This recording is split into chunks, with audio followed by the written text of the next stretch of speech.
শেষ হচ্ছে dean অ্যামব্রোজের AEW contract.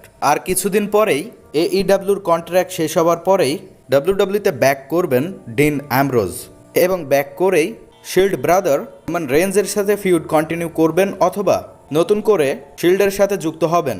বিশেষ করে বর্তমান সময়ে ক্লিয়ারলি জানা গিয়েছে যে এপ্রিল মাসের শেষ পর্যন্ত ডিন অ্যামব্রোজের কন্ট্রাক্ট রয়েছে সাথে এবং মে মাসে কন্ট্রাক্ট এক্সপায়ার হওয়ার পরেই মে মাস থেকে একেবারে ফ্রি এজেন্ট হয়ে যাবেন ডিন অ্যামব্রোজ।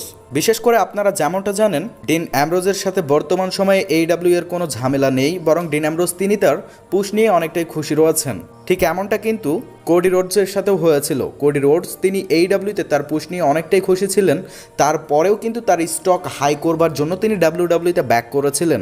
এইবার ডিন অ্যামব্রোজ তিনিও কিন্তু একটা বিষয় লক্ষ্য করলে দেখতে পাবেন যে কোডি রোডস AEW থেকে আসার পরে ডাব্লিউডাব্লিউতে একেবারে টপ লেভেলে রয়েছেন। আর ডিন অ্যামব্রোজ কিন্তু বারবার বলেছিলেন ডাব্লিউডাব্লিউই যদি তাকে ভালো বুকিং এবং বেশ ভালো টাকা অফার করে তাহলে অবশ্যই তিনি ডাব্লিউডাব্লিউর সাথে কন্ট্রাক্ট সাইনিং করবেন।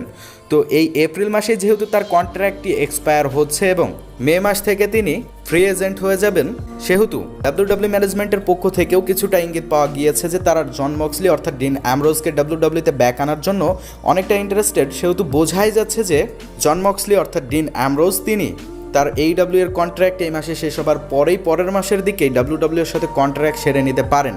আর এইখানে রোমান রেঞ্জ যদি তিনি স্পেশালি ডিন অ্যামব্রোজকে রিকোয়েস্ট করেন ডাব্লিউডাব্লিউতে ফিরে আসার জন্য, তাহলে অবশ্যই ডিন অ্যামব্রোজ তিনি ফিরে আসবেন। ধন্যবাদ।